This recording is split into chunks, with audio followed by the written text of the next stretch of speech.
Can we play D&D now? I really want to play some D&D. I am Greg Tito, and I am here to say D&D is great to play every day. I can rhyme with the best of intentions. I think that some people will get mad when they see me at conventions. I don't know. I love you guys. It's good to be here for D&D news on this fine July 16th. It's a Tuesday. It's 3 p.m. It's Pacific time. I'm here to talk to you and drink some coffee and hold this Dungeons and Dragons mug awkwardly. Hope you all are doing well. I am excited. We've got lots of fun stuff to talk about here for D&D news. The number one thing is that I'll be playing Lords of Waterdeep with some amazing people, Pelham Green, Bill Benham, and Lisa Penrose in just about 55 minutes. I will be finishing up D&D news and running over to the other studio and schooling them all in how to rule Undermountain. I thought we were going to be playing with the both little things you can add in the Skulls of Scoundrels of Skullport expansion, but we're just using Undermountain for now, so no corruption. We'll get back into that and let them know how to make it all happen. Maybe next week. I don't know. We'll see how it goes. But here's another really fun and exciting thing. These two books, these tomes, these young adventurers' guides are available now, everywhere, today, July 16th. They are awesome. They are small form factor books designed for younger readers. So readers from 8 to 12 is the goal, although they are fantastic for people of all ages. Written by Mr. Jim Zub, as well as some contributing writing by Stacey King and Andrew Wheeler. These are fantastic books. I've only thumbed through them a little bit, and now I want to make sure you know about all of them. One of the coolest parts about it is there is brand new art. Not just pickups, not art from other things, but they are all for your consumption, newly done. They go through, this is the Monsters and Creatures book that I'm thumbing through right now. But someone else has noted this on Twitter, and I want to make sure you guys see it. So they grouped it's hard for you to see.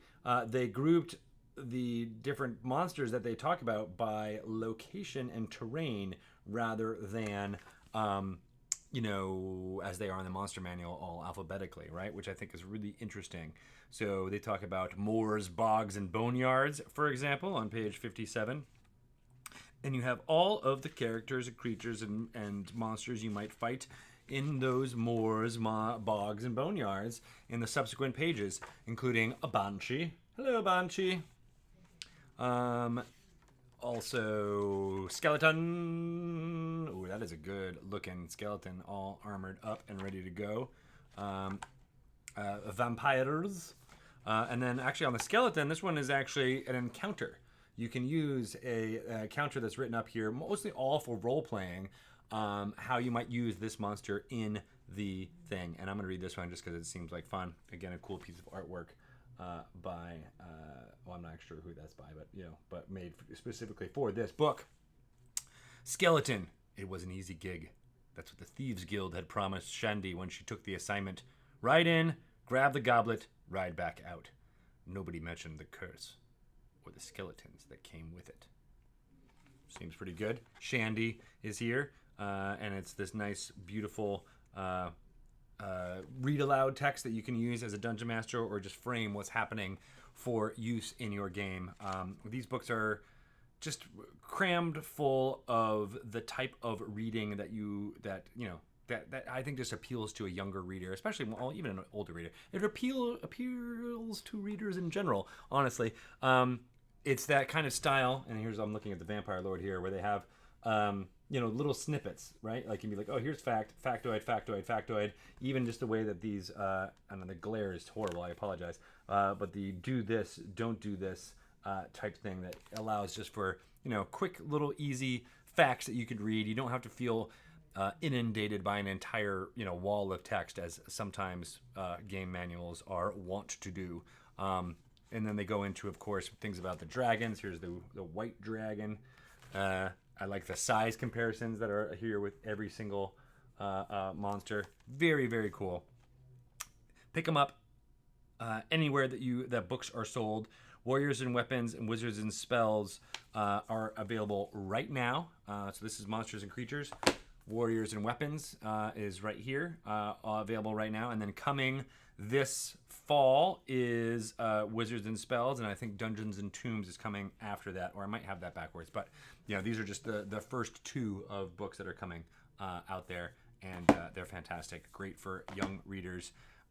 If you want to shout out that you have got them, I know Mr. Jim Zub is tweeting people who take pictures of their purchases of these books and in stores, and I'd love to help retweet some of those too. So get the word out if you can.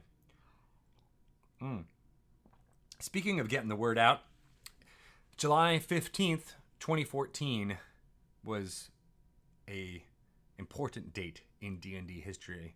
Do you know what that date signifies? I'll say it again. July 15th, 2014. That was the day the D&D 5th edition starter set was released. That's right. So if you could start with any point of when 5th edition began, it might be that date, because that was when the starter set came out. Very interesting. We are celebrating 5 years of 5th edition with a little hashtag is how you pronounce it in the Netherlands. I don't know. Hashtag 5 years, so numeral 5 years of 5e. And I would love to hear your story about what it was like jumping into D&D in general, but also this edition and what it has meant.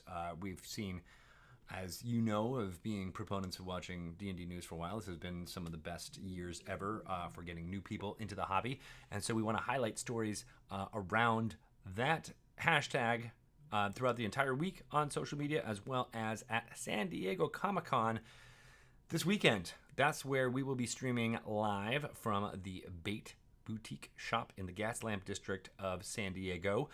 Mr. Pelham Green will be there with Nathan Stewart of Dungeons & Dragons, the VP of Dungeons & Dragons, and he's got some awesome stuff planned. There will be things happening not all 4 days, but 3 days, so Thursday, Friday, and Saturday this week. From the store, we'll be streaming a couple hours a day, interviews with really great creators, including Jim Zub. Maybe have some folks from the Rick and Morty camp. Maybe have some folks from the Stranger Things camp. Maybe even some folks from the Death Saves camp coming by to talk about amazing things. If you're interested in all that, tune in to this here channel, twitch.tv/DND, all weekend long. Of course, you don't have to watch it live. We will be putting videos on demand up for you to consume after the, well, actually, Pelham is planning to do it all that day. So you might even get them, even before you think about it. But it's going to be fun. Check it out if you can. Oh, what's the matter with my audio? It's not loud enough? I'll talk louder. Anyway. What? Hello? Apparently the audio is low is what I'm getting here from, make it a thing. I'll just, thanks, Tanya, for the heads up there. You are turned up all the way. All the way. It could just be because I was talking quietly, or maybe there was a thing in front of me that made it hard to do. Whatevs. We'll do what we can. I am spiky today. I went to the gym a couple of hours ago, and that always makes it be extra spiky for some reason, because they got to put more stuff in there, as the case may be. I also need a haircut a little bit. It's getting kind of long. And I was going to shave this morning, but I didn't because time. You need time to do that, and I didn't have it. So I apologize there, but now I've got this scruffy look going on for you all to enjoy. I know you all hate it. Anywho, so what was I talking about? Oh, yeah, everything that's happening at San Diego Comic-Con. It's going to be great. Check it out here on twitch.tv/DND. Pelham Green is going to be running the show down there, so make sure you give him lots of love all throughout the weekend on Twitter and whatnot. It's going to be fantastic. And there might be some surprises up in store, not only for the guests that will be coming in to talk about D&D and what it means to them, but I don't want to hint too strongly, but you should definitely watch on Saturday for things that might be dropping. That's all I'm going to say. We're going to drop them plop, plop, fizz, fizz. All the wonderful D&D books there is. I am all about rhyming today. Anywho, Dungeons & Dragons Essentials Kit is out now in Target stores in North America. You can check it. It is fantastic. I've been playing a few sessions, one of them here in the office, another somewhere else at my house. They are wildly different. Everybody who jumps into it, as you know, as with any D&D campaign, and it is fantastically different each time. And I love that I can integrate one player playing with sidekicks, with some other things going on. Well, that's a boost and a half. Everyone is saying. Okay. Oh, sorry, too high. Too high. Let's try the middle ground. Yeah, middle. How's that? Better? Worse? Up? Down? All over town. All right. Yes. Hello. It's good. Blue Pulse. Good. Oh man, I can't. Blue Pulse Flyer. I had to really concentrate on saying that correctly.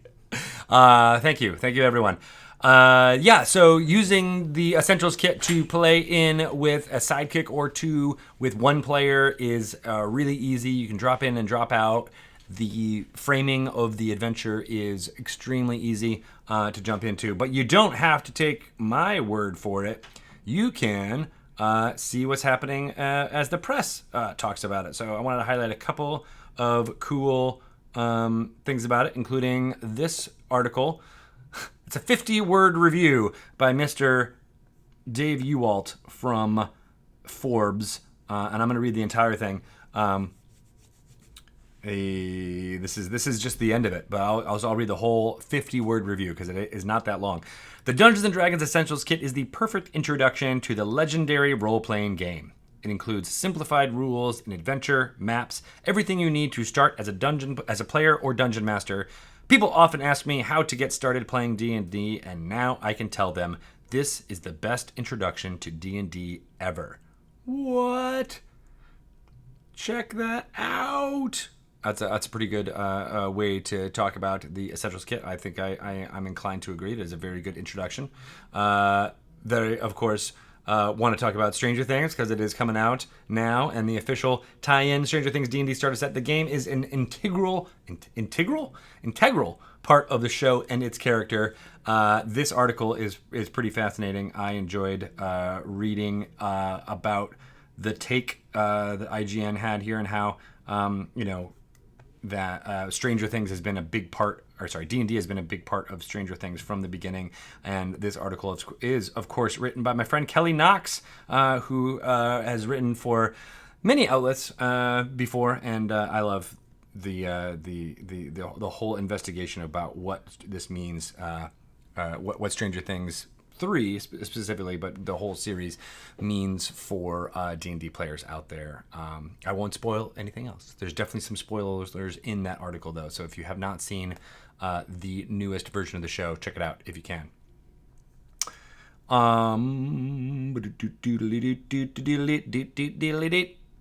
What else can we discuss about the fun things? Well, we talked about Essentials Kit. We talked about the Young Adventurers Guides. There is definitely a lot more fun D&D coming out there, including Acquisitions Incorporated out there now. It is a source book that has 224 pages of all of the fun is working for the corporate man of Ac Inc. It's a different flavor of Dungeons & Dragons for sure, one that invests itself in the satire of corporations and that whole type of thing. If that is your bag, or if you just love the characters that you have seen on PAX stages for years and years and years, the way to jump in is to play the Acquisitions Incorporated adventure that's included in the 224 pages, as well as interact with some of the NPCs that you may have encountered in watching those videos for years and years and years. So check it out. It is fun. I highly recommend it. Ghosts of Saltmarsh is out there now. You can sail the 7 seas or the 8 seas or the 1400 seas, depending on your D&D setting you place it in. Ostensibly, it is in Greyhawk, or at least the town of Saltmarsh is in that locale, but you can put the content that's in Ghosts of Saltmarsh anywhere. Anywhere there's ocean, anywhere that there's a boat, pretty much, You can use. There's a lot of ancillary products around Ghosts of Saltmarsh that really make it come to life. I'm thinking of the WizKids Falling Star sailing ship. A hefty investment, but worth your while if you are going to be using miniatures at your table in the Ghosts of Saltmarsh content. Also, there is the Sinister Silver Edition from Beetle and Grimm's around this product. But, if you're talking about products that are upcoming, Beetle and Grimm's Platinum Edition of Baldur's Gate Descent into Avernus is pretty badass looking. I've been seeing some of the items that they are making for it, and it is blowing my mind. I've been enjoying the accoutrements and props that have come with the Platinum Edition for Waterdeep Dragon Heist, and Baldur's Gate Descent into Avernus looks even better. The adventure itself comes out on September 17th. There'll be 2 covers with that adventure. As we highlighted at D&D Live, which I'm going to show you now-ish. There we go.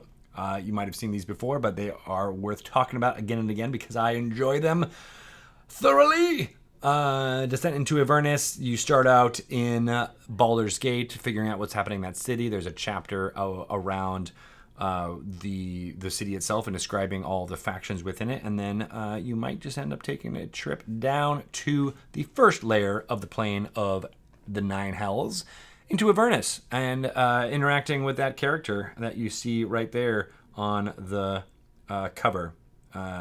She is an archdevil in charge of the devil's forces in the Blood War, which is an internal conflict between the devils and the demons. The demons from the Abyss want to destroy all life and the multiverse. The devils don't want that to happen because they want to control as many souls as possible. So they are fighting the laws of order and chaos, are fighting the forces of chaos in the Blood War. And Zerial, that creature on the cover, is the frontline commander for the devils in that adventure. And you may just interact with her and her forces throughout the course of playing Baldur's Gate Descent into Avernus. Looks pretty cool, and if you really want to kit out yourself and or your dungeon master, check out the Baldur's Gate Descent into Avernus Platinum Edition from Beetles and Grimm. That's what I started this whole rant talking about. All right. That is that.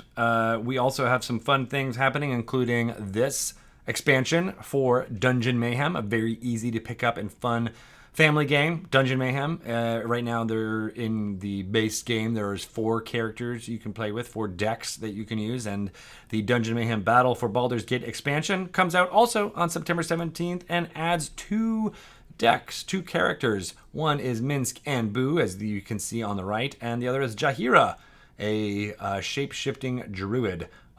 Pretty fun additions. They're compatible with the 4 classes and or decks that you can find in the original Dungeon Mayhem. So all of a sudden you've got 6 options of something to play with in that game, and that's going to be really fun.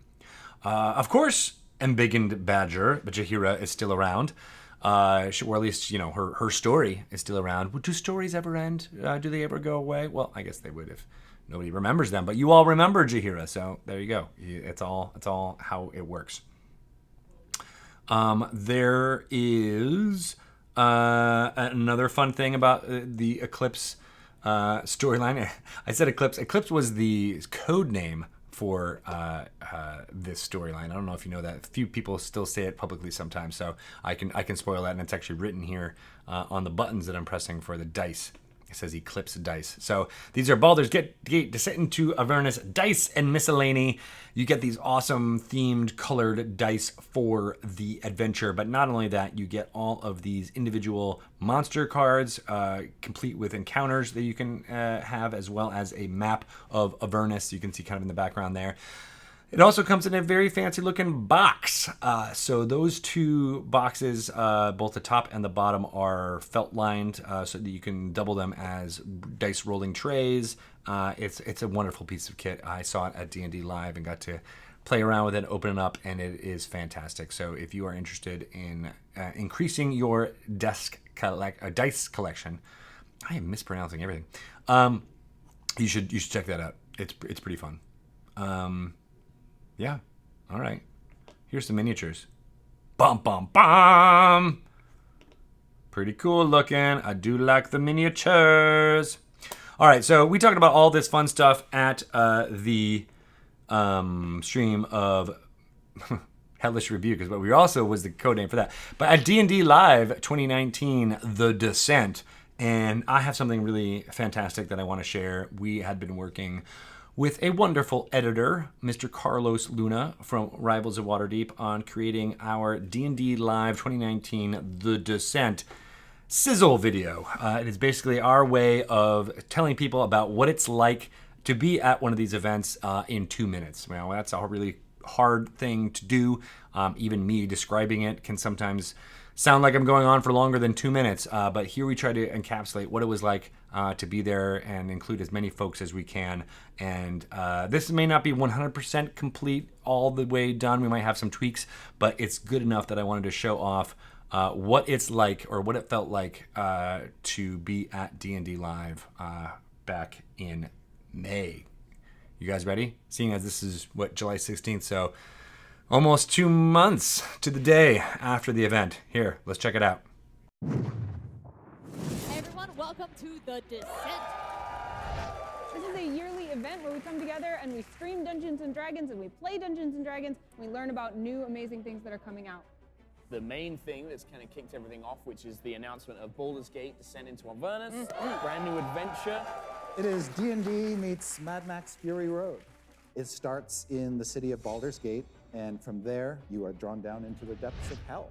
We have been having live games on the main stage themed around Baldur's Gate Descent into Avernus. No, Gary didn't want me to hit that one. This is the Gary Gygax die. I just rolled a nat 1. So, do as you will. You try to go shatter, and you guys can hear it, but it's on the other side of this whoosh noise that is happening. You see him kind of shake his head and shake it off. He keeps kind of moving his gaze from one of you to the next. We betrayed everything that we were, and now we're doomed to be here forever. In the arms of the angels. Crit.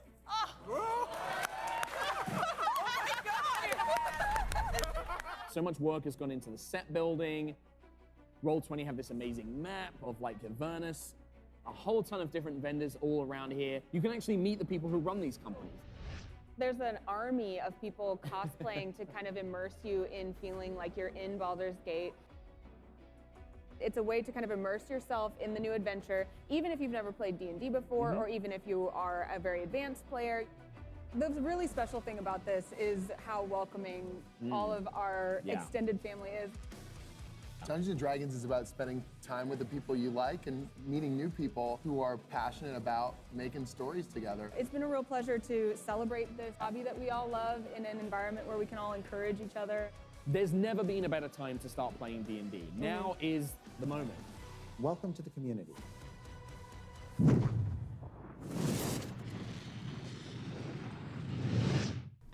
There it is. What do you guys think? Pretty cool, right? I gotta lie. I got a little. I mean, not like super tears, but like a little bit of like, oh my god, I can't believe that this was the entire thing. I love that. It's fantastic. Shout out to Carlos Luna for making that video happen. Very awesome work all around. Of course, I put this down in my letter that was on Dragon Plus, but it was so many people had to come together to kind of make that event happen, and I appreciate every single one of you, and the messages at the end of it being about coming and joining this community is very earnest from Mr. Chris Perkins for the entire community. So thank you to everyone who was there, who watched, who even just watched that video just now. I don't know. I just love everything that we do as a creative assembly of D&D players and storytellers, and I think it's I don't know. I think that video is a good encapsulation of what it felt like and the excitement that I feel about being around all of you. So thank you for doing that. If you are interested in finding out more about what D&D Live was or what it was all about, there's a couple of things that you can do. One is to look at some of the YouTube videos. Everything that was from that weekend is now firmly posted and up there and ready to be disseminated. So watch all that you can, share it as much as you can. We're going to get the final version of this video up, which is a little bit easier to share and encapsulate and put on social media. So that'll make it a little bit easier to get it out to fans who have yet to come into the D&D community, and it might be a nice entreaty to bring them in. But you can also check out, I had a Twitter feed of thanking everyone that was a part of it as much as I could. There was a lot of moving parts and a lot of people, so I tried to give a shout outs to what it's like. As I said in the article on Dragon Plus, there's no credits page for an event like this, but I like that my thread tried to serve as that as much as possible.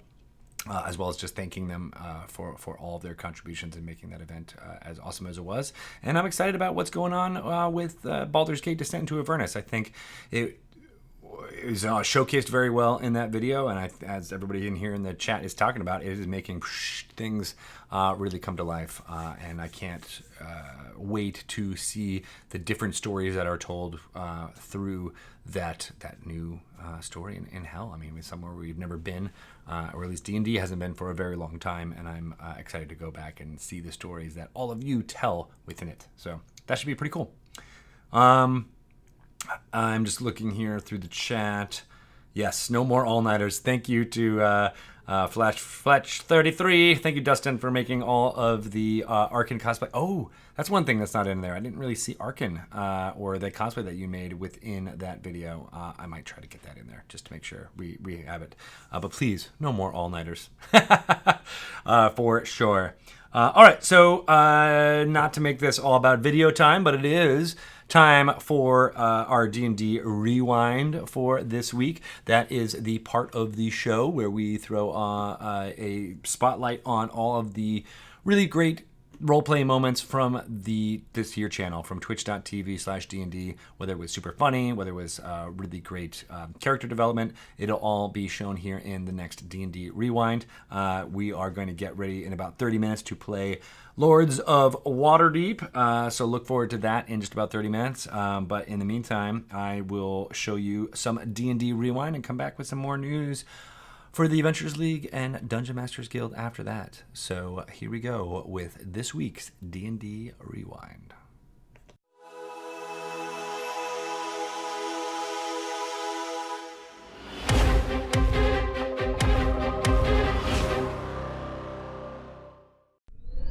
So now we do the harbor. Yep, now we do the harbor. First in, first out. Lisa, you're up first. Okay. I'm going to go over here and get a good white boy. That's already thick. That's wow. So I'll see you guys on D&D Rewind next week. Hashtag phrasing for Lisa. And as you look back up at this receding behemoth, you realize it seems to be a gigantic sugarloaf mountain. There are trees and things growing off of the top of it, with 4 titanic legs and this very pointed tail that is just slowly walking across the Ikawa marshes. Yes, Jackson.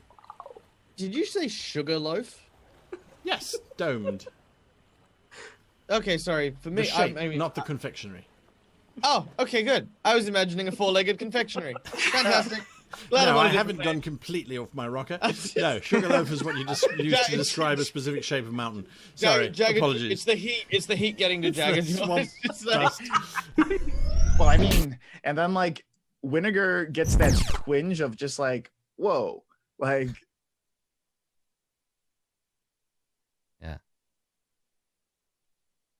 And then Winnegar freezes in place. It's a good place though. to. It's Yeah, a it's very good. handsome freeze. I never get those. When I freeze, I'm always like I look terrible. Look at how handsome Carlos is. Wow. It's a good headshot. I like it. Yeah. Well, Is this the rest of the game? Just talking about how handsome Carlos I is? think so. I think it might be. Yeah. Yeah. Because God knows you can't appreciate your friends while they're around. There we go. Okay, how about now? Hi. Okay. I'm back. Perfect. Did you hear that? Yeah, we weren't. It's fine. What happened? Now I gotta watch the VOD. God, that's like the worst task you could have given me. Like we said, I'm Reed. I'm Grubbo the Gobbo. We're deep for damage. That's right. We're the most beautiful band you ever seen. What's a gobbo? A gobbo, like a goblin.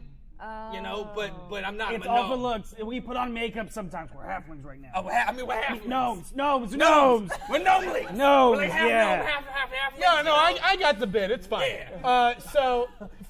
I got bit once. It was bad. Would you say? Is that wax makeup? What are you talking about? No, it's my skin. I'm moisturized. Can I cast prestidigitation to clean them? Because they're filthy. Yes, you can remove their makeup and you instantly see 2 goblins. Can you imagine being a dragon? Say, for example, you're a human. And your prison is the inside of a human skull. That's messed up. That is messed up. Thanks, guys. You are in Avernus. Speaking of which... Who does that? That's a person in a person. Speaking of which... Lady Amy is pregnant. Okay. Oh, how wonderful. Why are you discussing pregnancies? I believe that we have very pressing matters. Time and place. You are a strange You group. just reminded me by saying a dragon inside a dragon.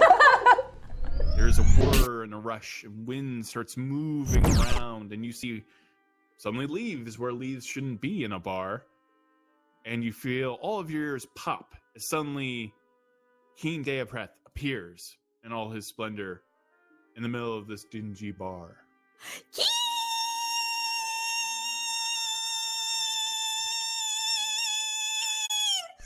What are some other people that are gonna be there? All right, so you have Louis in the kitchen. He's a chef. Okay, Louis. Great. I'm gonna write this down too. Oh yeah.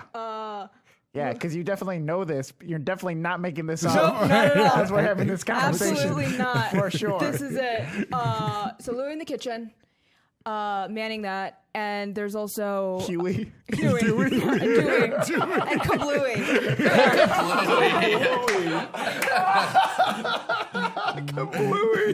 Yeah. So There's no love for Daisy. No love for Daisy. Huey, Dewey, and Kablooey.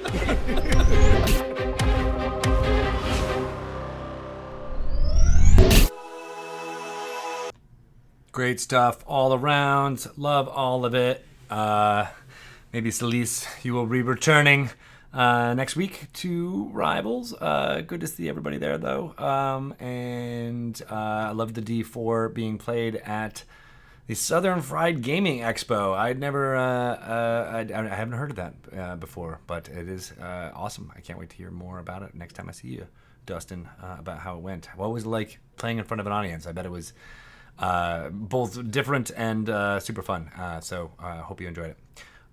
Ooh, and thanks, Tony. I can't wait to see all of the Wormwood stuff to reveal. All of their dice kits and sets and boxes make me drool. So I'm hoping more people can do that. That's going to be tons of fun. Okay, so if you would like to contribute a clip to D&D Rewind, there is a way you can do it. You can use the Twitch interface and just make a clip using, the way they let you do it. Tweet it out, get as many views on it as you can. Try to tag in some of the creators who are a big part of it, and I'm sure they would amplify the message and get it out there. And that way, our illustrious editors, Mr. Steve Sprinkles, will be able to take a look and see what the most prominent moments of each show is and edit them together for each week's D&D Rewind. So that is a good way to get the word out if you have a specific favorite moment from one of your favorite shows, to get it in front of folks. All right. Now to the time where we talk about Adventurers League. I enjoy the Adventurers League, but I understand that many people might not even know what it is. So let me talk all about it. It is I don't actually have any pictures. That's why I'm confused. So the Adventurers League is D&D's official play campaign. That means you can create an Adventurers League character and take it with you to anywhere an Adventurers League event is being played. That means at your local game store, at a convention, or if someone's cheeky and organizing it on an island, or perhaps on a boat or on a cruise. I've heard some whisperings of all of that cruise-like things happening, which could be pretty cool. There's great ways you can jump into it, and the best way perhaps might go to, maybe we should have that link on here. The adventurersleague.org / where to begin, I think it's called, or start, or where to start. If you're interested, that's a good way to start. A very good place to start. And when you end, you begin with ABC. So yeah. Cool thing I want to shout out about Adventures League is there is some awards that some of the content from Adventures League is up for. The organized play category at the 2019 Ennies, which are awards run by a website called EN World. But there are a bunch of ones out there, and I want to give them shout outs because it is great that the adventures that they're coming up with, which are more bite-sized, not necessarily the long 250-page campaigns that is created out of this office. So if you're interested in a little more like bite-sized campaigns, this is a perfect way to do it. And then these high flyers or nominees are ones you can definitely start with. So Ooze There by Daryl Ho and Jason Koh is the first Singapore CCC, or community created content, that it's inspired by anime tropes and has been praised as, quote, the hardest Tier 1 module written to date. Tier 1 basically means levels 1 through 5, I think, and it's a way of that the Adventures League uses to kind of organize the play. So Ooze There, check that out. Heir of Orcus by Anthony Joyce is a CCC written to support online play, and it includes extra assets like tokens and maps meant for virtual tabletops, in fact. And the pixel art style calls back to some fun retro games that you might have enjoyed from previous eras of digital gaming. Vacant by Maot Crook is praised as a chilling adventure full of cosmic horror. And then there's Minsk and Boo's Guide to Stuff and Things, which was an April Fool's supplement written by the Adventures League admins themselves, and it is full of crazy, fun, silly subclasses. There's voting for these awards, so if any of those tickle your fancy or you think you might want to throw your hat behind one or more of them, you can vote for them until July 21st, so you've got some time, 5 days. But, do it now. Cool stuff. Thank you for Wild Rose Mage for throwing all the links to that in the chat. Good stuff there, and worthwhile. Now, here's the part where I would normally focus on showing off some photos of people playing Adventurers League from around the world or here in the United States. Unfortunately, we have run dry of all of the photos that you have submitted, so please send more. Send them to community@dndadventurersleague.org and put in some information there for a shout out for your group, whatever you're playing. We need more folks out there, so retweet, get more people to send stuff to that email address so that we can highlight them here. And if you're running Adventurers League, there's really no reason why you shouldn't want it to be highlighted here, because it just means you're that awesome and you get bragging rights and maybe even a high five from me. Ba-bow! So make it happen, send them in, and we will highlight you here. Now, on to talking about what's happening in the Dungeon Masters Guild, which is, yes, and send things for Hannah to highlight at community as well.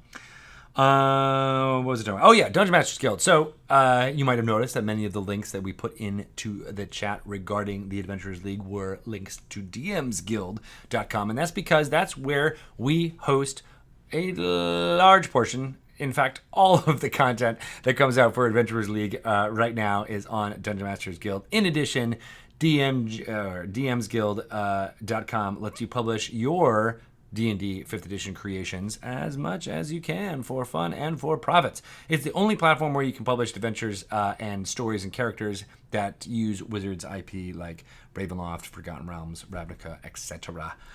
So check out Dungeons Masters Guild, and there's some fun things we wanted to highlight, including all the creators gearing up for Baldur's Gate Descent into Avernus and publishing some fun, hellish 5th edition D&D PDFs. And one that we wanted to highlight was this one called Legacy of Heaven and Hell by Micah Watt, which details 42 and new sub-races. 42 new sub-races. That's a lot of sub-races. And 32 new racial feats for tieflings and Aasimars. Here are some of those. These are some tiefling variants, which look pretty interesting, as well as some Aasimar sub-races that you can use within your game. For those of you who don't know, tieflings are generally ones, or are characters who have had ancestry that might have commingled with devils, and Aasimars are characters that may have celestial influence within their ancestry line, let's say. So pretty cool. I like all of the stuff and just the sheer amount of detail and artwork and energy that went into creating Legacy of Heaven and Hell, which I think is pretty cool. So check that out by Micah Watt. It is available now on Dungeon Masters Guild. Cool. So one other fun thing I want to highlight was we were talking about awards. Art and Arcana, which is a fantastic book that was published last year by 10 Speed Press. It was a visual history of Dungeons & Dragons all the way from its inception in early 70s through the publication in 1974 of the first edition rules through AD&D, the boom and bust of the 80s, the Satanic Panic onto the scrubbing of all demonic names from second edition and third, fourth, the history of Dungeons & Dragons, all told through artwork. What it was like to make the interior artwork that you might have seen in all of these books as well. And this is kind of my favorite part of Art and Arcana, is seeing the advertisements and the ephemera that was created around Dungeons & Dragons that was not preserved as well, or at least, you don't have a hardcover copy of it out there. It's a magazine ad, that might got thrown away or mixed in with everything. You wouldn't see that normally, but Art and Arcana has recreated a lot of that and telling the story all around them. And so for all of that work that the four amazing authors, Michael Whitwer, Kyle Newman, John Peterson, Sam Whitwer, went in discussing for this book, is being honored by a nomination for a 2019 Diana Jones Award, which I think is fantastic. These Diana Jones Awards, kind of a joke name to them. If you're interested in finding out about the history of the Diana Jones Award, look or listen to the Dragon Talk interview with Matt Forbeck. He is kind of the curator of the Diana Jones Award, although kind of not really. But he's been the most vocal person holding it and talking about it, and the founder of kind of the modern telling of it. So it's an interesting story. I'm not going to spoil it now because I can only vaguely remember some details of it. So go to that thing and find out about it. But it is basically an annual award honoring a facet or a portion of the RPG and gaming community. And as I said, Art and Arcana, a visual history, is up for a nomination for that. So I think that's pretty cool. And Akeisha, yes, some of the artwork was really hard to track down. Some of the stories that the authors told of what it was like to try to find those are also very interesting. So look for our interview with John Peterson, as well as some of the other authors on that topic. Of course, John is a collector of a lot of these things, so he had some of them in his own private collection all ready to go, but there is more in it, and it is as Red Hulk 05 says, it brings back memories. It sure does. It's kind of similar to watching Stranger Things, where you're like, oh yeah, I remember that product, or I remember the way it felt to walk around in a mall when I was 13 in the 80s, even though I wasn't 13 in the 80s, but you know what I mean. So Art and Arcana does that as well in book form. It's nice, it's beautiful. You're going to have it as a coffee table book, and to start conversations with all of those folks in your neighborhood who I'm sure want to hear about your Dungeons and Dragons exploits. Okay, so let's go. I haven't done this in a while. I want to go through some of the fun schedule that we've got going on. As I said, I'm going to be playing Lords of Waterdeep in 13 minutes. I'm going to play against Mr. Bill Benham, Pelham Green, and Lisa Penrose. They are going to probably beat me. So watch for that. It's a fun game. You learn more about some of the characters and history of Waterdeep just by playing it. So that's going to be fun. That's at 4 p.m. today. Tomorrow, we've got Roll20 Presents Jace Beleren Must Die. Dungeon Master Adam Coble takes some amazing players, Carlos Luna, TK Johnson, Masood Huck, and Katie May through Guildmaster's Guide to Ravnica, or at least inspired by that product and what's happening there. And hopefully they will maybe get Jace Beleren, the living embodiment of the Guild Pact, to maybe die. I don't know. They don't like him. He's kind of a jerk. So get him out of there. At 1 p.m. tomorrow, Wednesday, Dragon Plus will be with Mr. Bart Carroll talking through some fun stuff. I think Jeremy Crawford is on the hook for that, but that might shift. A couple of things are changing due to San Diego Comic-Con. So at 2 p.m. tomorrow, there will be no Heroes of the Veil. They are all gearing up for San Diego. But we will, of course, be hosting Acquisitions Incorporated, the C Team, at 4 p.m. Pacific time tomorrow, which is going to be great. That's with Dungeon Master Jerry Holkins, players Kate Walsh, Amy Falcone, Ryan Hartman, and Chris Straub doing their thing. If you want to get inspired for using Acquisitions Incorporated, the source book within your game, well, that's a great place to start. Thursday at 9 a.m., there is D&D Beyond Dev hosting. Dev Update, we'll be hosting that. That's where Adam Bradford, a.k.a. Bad Eye Adam, goes through what's happening with D&D Beyond, new things he's working on, taking some questions from the audience. It's a great thing. If you use that tool, like I do a lot, you should check that out and find out what's happening there.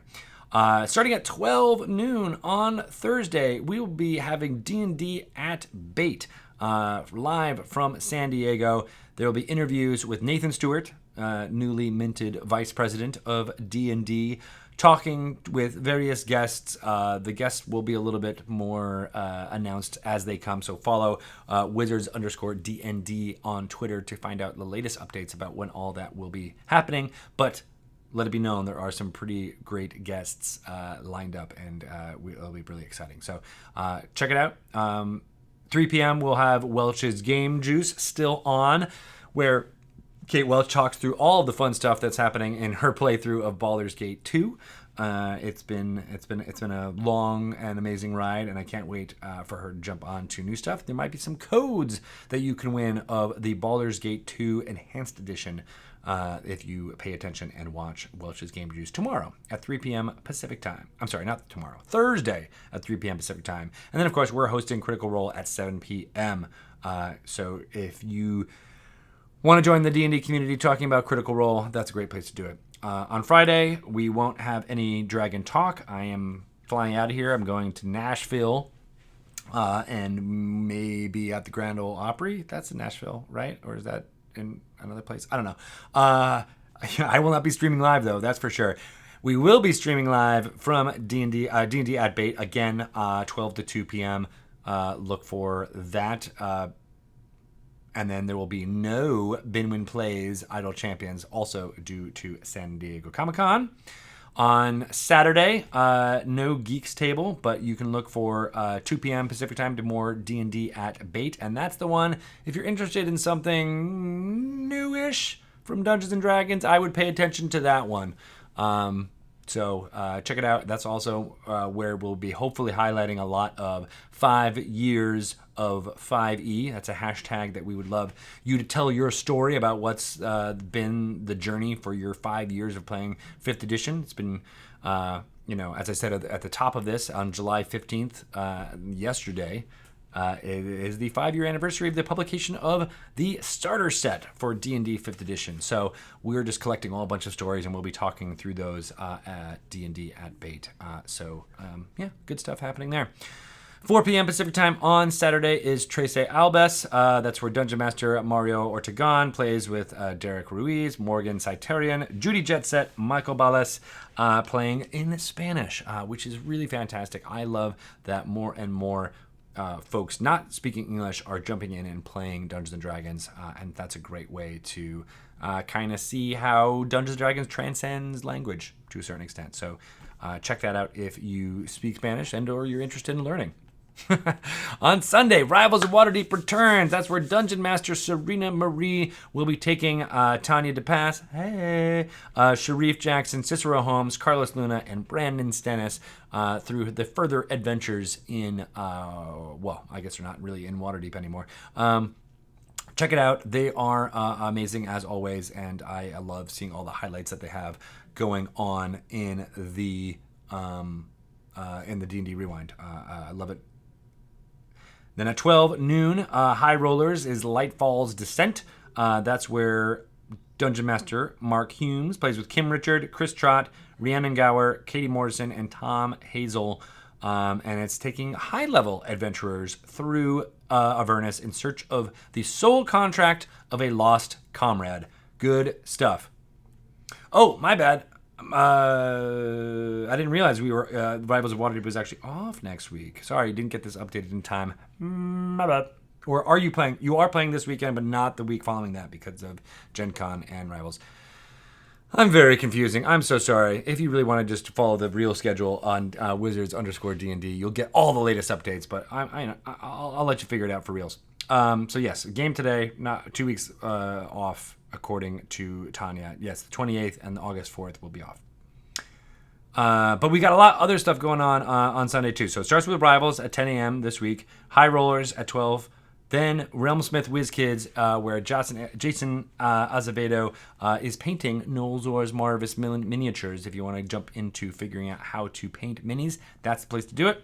And then we'll be hosting D4 at 4 p.m. Pacific time. I assume they will not be at the Southern Fried Gaming Expo this time around, but they are going to continue using Waterdeep Dragon Heist from the Platinum Edition from Beetle and Grimm. So check that out if you are interested. And that's that week. I will be returning for D&D News next Tuesday.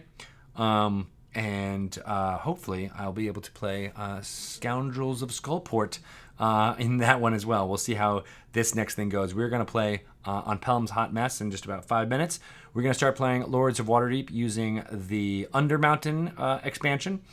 So adding in some additional quest cards, some additional intrigue cards, and a bit of a sideboard with more places to put down your workers, because it is a worker placement board game. Lords of Waterdeep is one of my favorite board games, hard stop, not even D&D themes. I just love the game, and it's a great way to get folks who, may not love the D&D accoutrements, but love playing board games.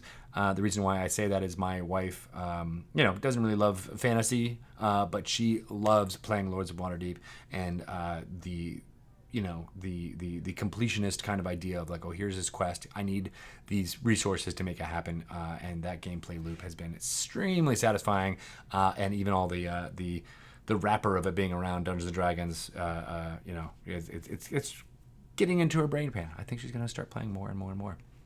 And Asnag says, one of the best worker placement games, and your opinion is shared by many. It's out there. So we're going to go get ready to play it. I'm going to take a quick break, probably refill on some coffee. So stay tuned, stick around, root for your favorite player out of me, Lisa Penrose, Bill Benham, or Pelham Green, and we'll see who will reign supreme. Thank you, everybody. That was a fun D&D news. I'll be back next week, but you should check me out playing Pelham's Hot Mess right about now. All right. Thanks, you guys. Bye-bye.